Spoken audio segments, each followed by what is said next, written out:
Hello everyone. Today's topic is on development of gut. So development of gut we are further dividing into development of foregut, midgut and hindgut. So we shall begin with the development of foregut in today's session. So the gut, that is the digestive tract or gastrointestinal tract, develops from primitive gut.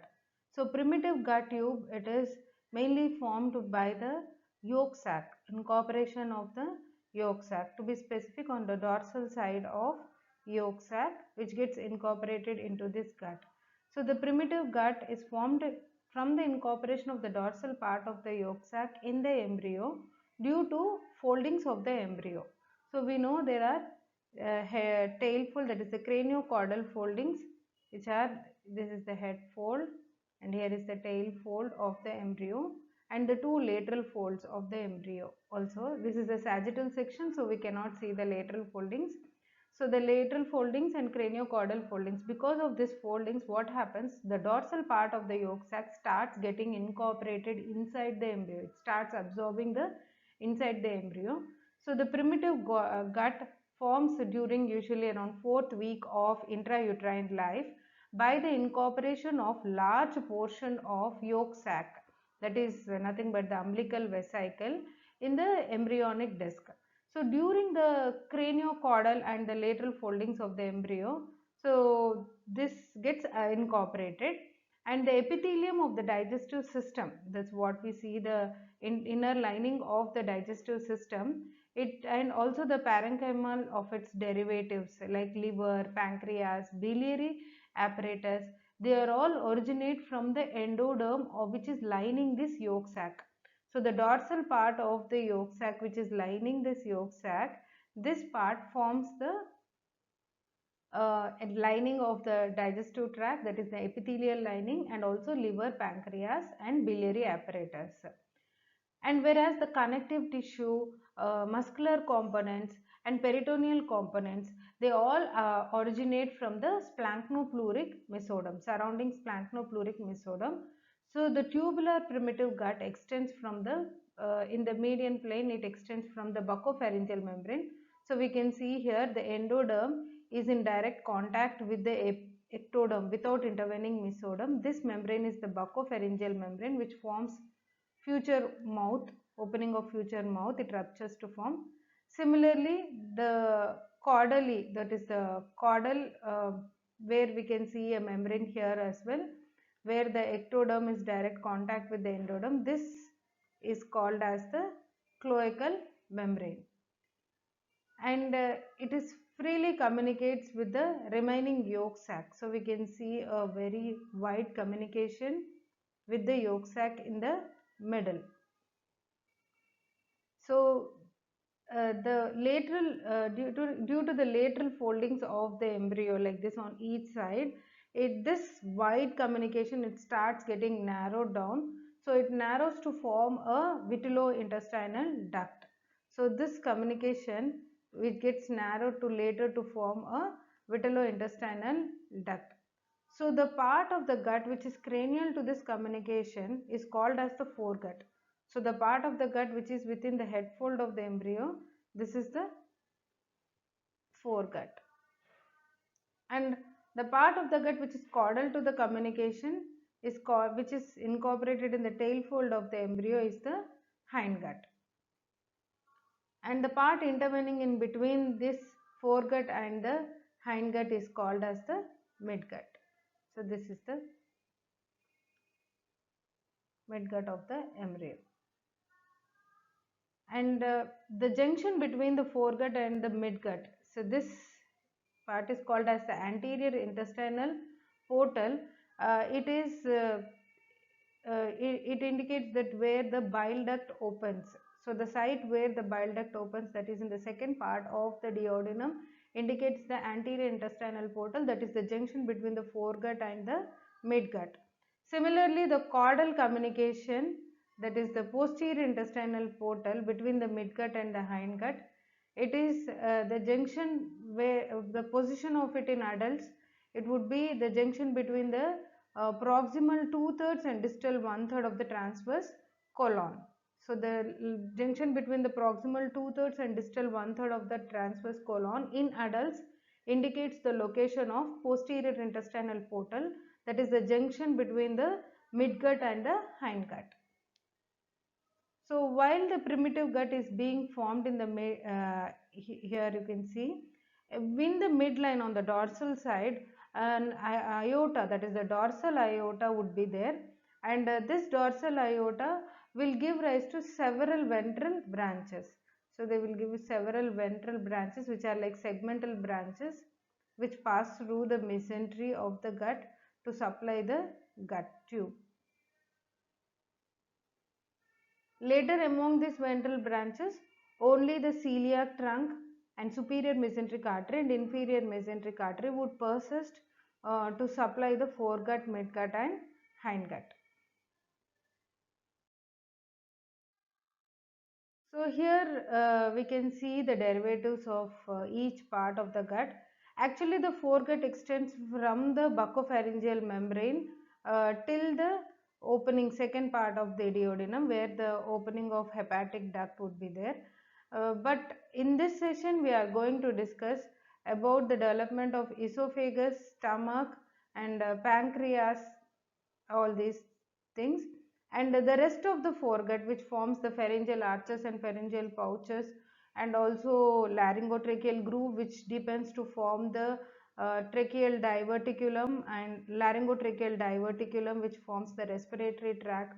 All this would be discussed with the separate topics. Like respiratory system, you will be learning about laryngotracheal tube, and pharyngeal pouches is all discussed in a separate topic. So today's foregut development, we would see the development of esophagus, stomach, liver, gallbladder, pancreas and upper part of duodenum, and midgut will give rise to the lower part of duodenum, jejunum, ileum, cecum, appendix, ascending colon and proximal 2/3 of the transverse colon. Hindgut, distal 1/3 of the transverse colon, sigmoid colon, then rectum and upper part of anal canal. So these things we know the dorsal aorta would be on the dorsal side here. So the dorsal aorta is like this. We know it gives various segmental branches. Here is, so we can see the CA is the celiac trunk, which is remnant of one of its ventral branches. Rest of the remaining segmental ventral, they degenerate and disappear. So only 3 would persist in the adults as the celiac trunk, which is the artery of foregut, and superior mesenteric artery, which is the artery of midgut, and inferior mesenteric artery, which is the artery of hindgut. So those in the region of midgut, that is the superior mesenteric artery, we can see the branches right up till the yolk sac. We can see this is the vitellointestinal duct.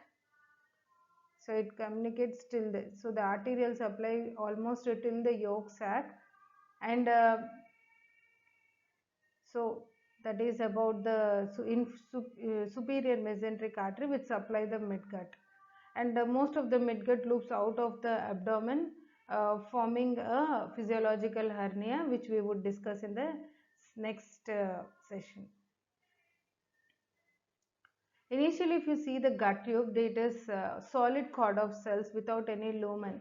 So early development, the epithelial lining of the gut tube proliferates rapidly and obliterates the lumen completely, which later, due to the recanalization, the lumen gets reacquired. So the lumen develops because of recanalization. So the cranial end of the foregut is separated from the stomatodium by buccopharyngeal membrane. So here is the buccopharyngeal membrane, and caudal part of the embryo is separated from the proctidium by the cloacal membrane. Cl is the cloaca, which is part of hindgut.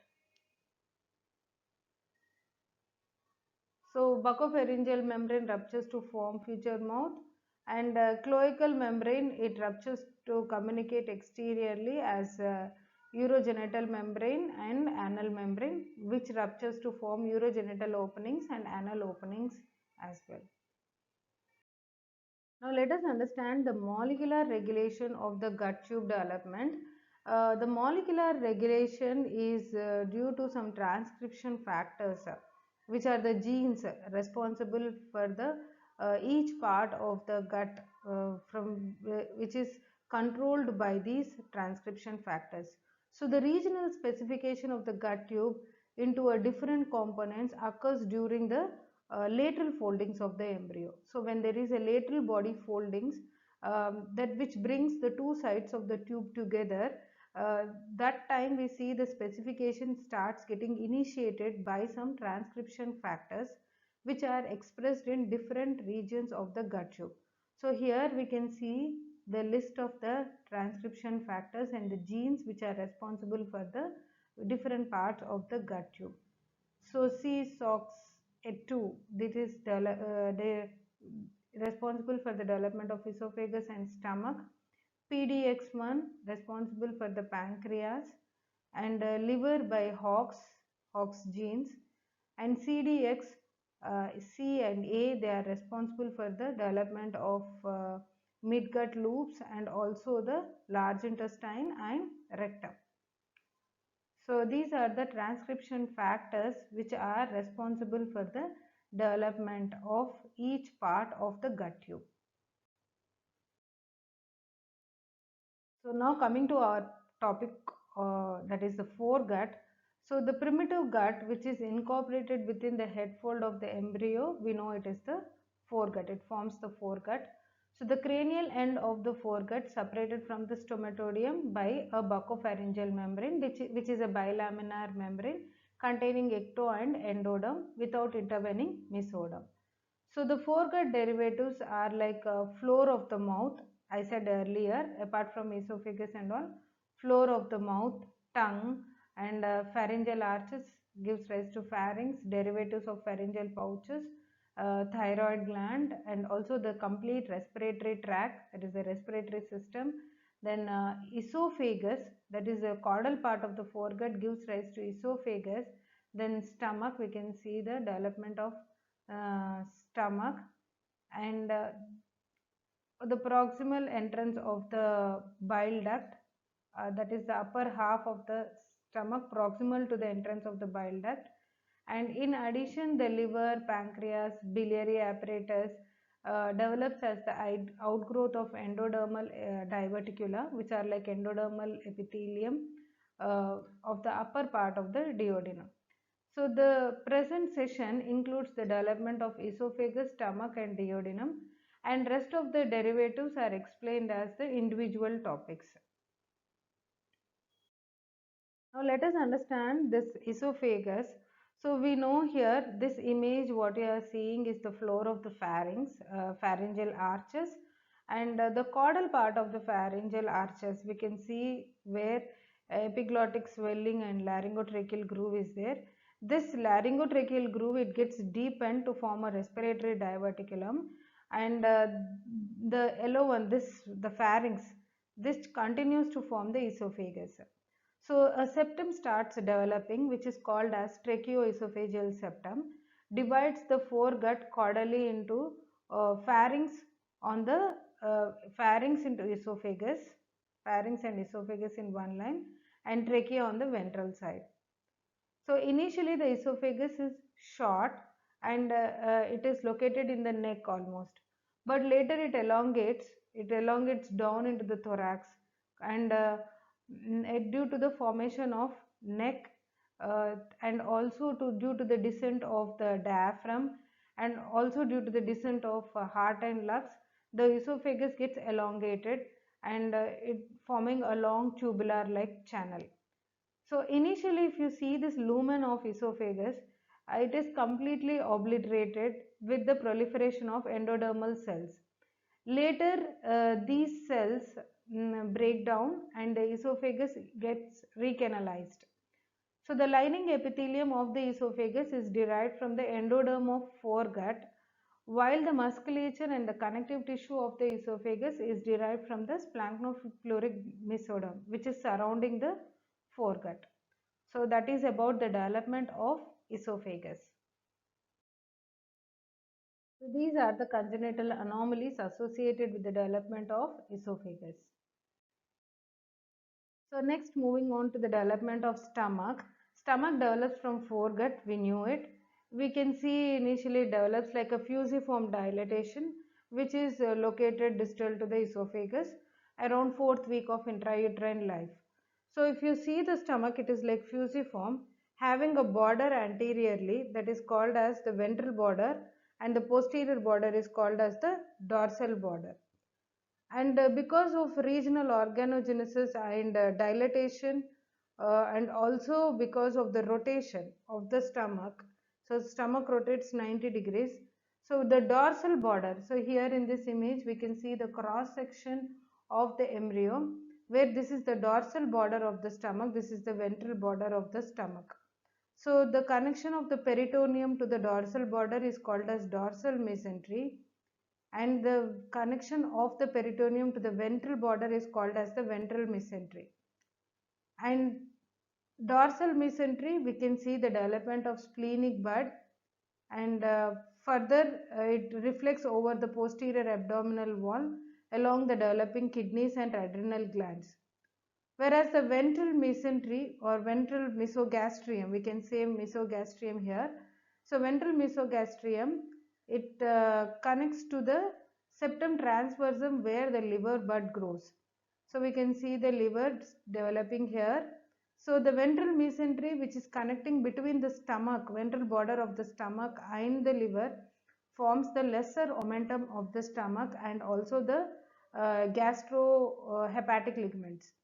Whereas the connection rest of the ventral mesentery, which is anterior to this septum transversum and the liver bud, growing liver bud, this forms the falciform ligament. So that is about the attachment of dorsal mesentery or dorsal mesogastrium and ventral mesogastrium and their extent. So what happens? The stomach rotates to clockwise. It rotates twice actually. So first rotation is the longitudinal rotation. So the stomach is like this. So this is the anterior border of the stomach. This is the posterior border of the stomach. The line of joining to my hands, you can see that. So it rotates like this clockwise 90 degrees. So what happens? The left surface of the stomach comes anteriorly and the right surface goes towards the posterior side like this. So the stomach rotates twice. I told one rotation I have explained, that is the longitudinal axis, rotation along the longitudinal axis, and where 90 degrees of clockwise around its longitudinal axis. The other rotation is around the anterior-posterior axis. Anterior-posterior axis, where the anterior surface comes up and posterior surface goes little down. So as a result of this rotation, first longitudinal rotation, the left surface faces anteriorly and the right surface goes towards the posterior side. And the left vagus comes towards the anterior side along the anterior surface. Now it is no more called as left vagus, it is called as anterior vagus because it is anterior to the stomach. And the right vagus becomes posterior to the stomach. And the cephalic end or the caudal ends of the stomach originally lie in the midline. The upper end and the lower end, they are in the midline, one below the other. And now the stomach rotates around the anterior-posterior axis like this. So after rotating like this, it rotates like this. Whereas the rotation because of this longitudinal axis pulls the dorsal mesogastrium towards the left, creating a space behind the stomach. So you can see here this image cross section, it is just before while rotating. Now here you can see the complete rotation. Now this is the dorsal mesogastrium, this is the ventral mesogastrium.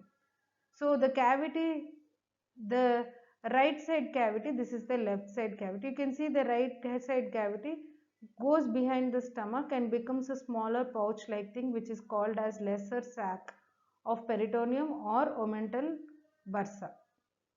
The congenital hypertrophic pyloric stenosis, it occurs due to the hypertrophy of circular muscles of the pylorus. So that was about the rotations and development of the stomach. Moving on to this congenital hypertrophic pyloric stenosis, that is the narrowing of the pyloric end of the stomach.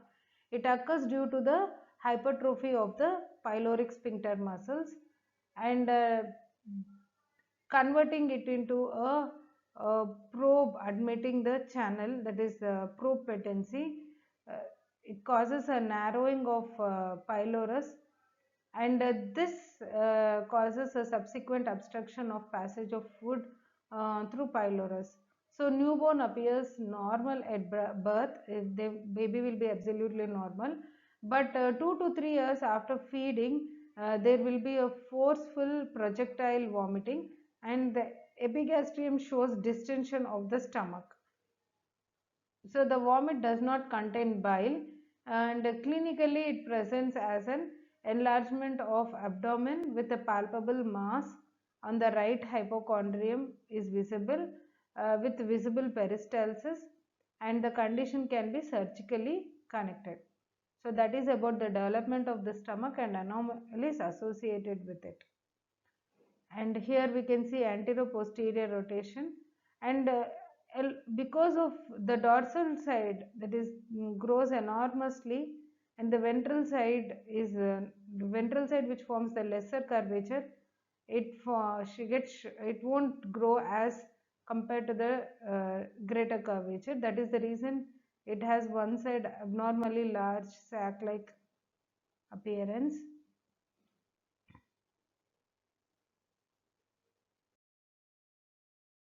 So that was about the development of stomach. Next we shall move on to the development of duodenum. The duodenum develops from two sources, dual origin.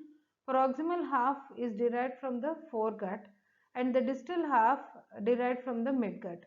So the proximal half of the duodenum includes the first and second part of duodenum up till the opening of common bile duct, where we can see the ampulla of Vater opens there, and there would be an elevation at that part which is called as major duodenal papilla. So till the level of major duodenal papilla, above to it is the foregut, below to it is the hindgut.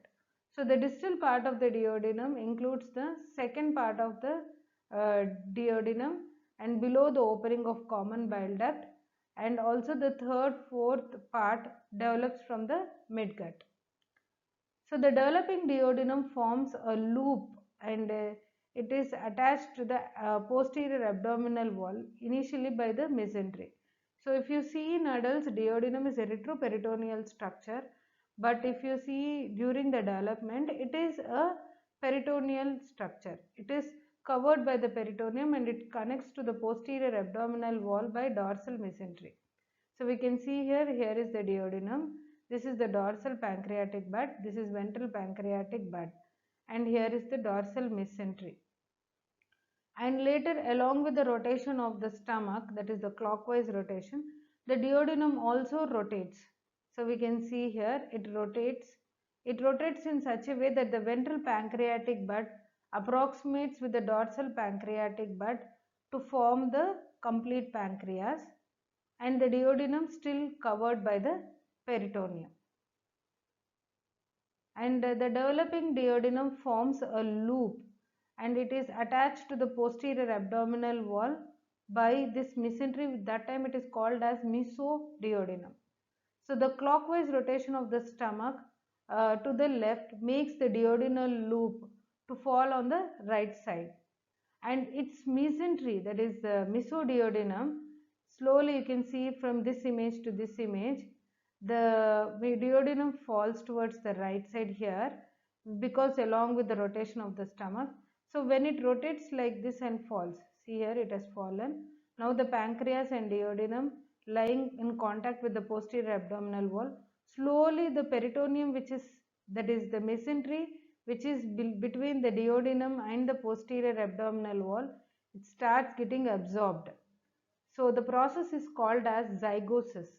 So by the zygosis process, where we observe the adhesion of mesoduodenum or mesentery of the duodenum and the part of the mesogastrium to the dorsal abdominal wall, and in the later, like it is in the second month of the embryonic period, we see completely the duodenum becoming a retroperitoneal organ. So this process is called as zygosis. So we can see here, this is the posterior abdominal wall, and here is the abdominal aorta, inferior vena cava, and we can see the dorsal mesentery, which is called mesoduodenum, and because of the rotation of the stomach, there would be the approximation of both ventral and dorsal part of the pancreas, and also the duodenum falls towards the right side, and because of the zygosis, the process zygosis, the mesentery starts adhering and it starts disappearing between the posterior abdominal wall and duodenum, making it completely retroperitoneal organ. So hence the process of zygosis, the duodenum becomes completely retroperitoneal. However, the mesoduodenum persists in relation to a small portion of duodenum that is adjoining to the pylorus, that is almost at its proximal most end, at the adjoinement of the pylorus, that part of the duodenum where we can see it is covered by mesoduodenum, and rest of it is completely retroperitoneal organ, where the pancreas also becomes retroperitoneal organ. Such organs are called secondary retroperitoneal because they are not primarily by developing itself, they are not retroperitoneal. They are initially covered by the peritoneum, later they turn to form retroperitoneal. Such organs are called secondary retroperitoneal organs. So that is about the development. So here we can see in adults the duodenum within which the pancreas is present. So here is the second part of duodenum, where we can see the opening of a common bile duct as major duodenal papilla. So we can see the demarcation separating it from foregut from midgut. So with this wind up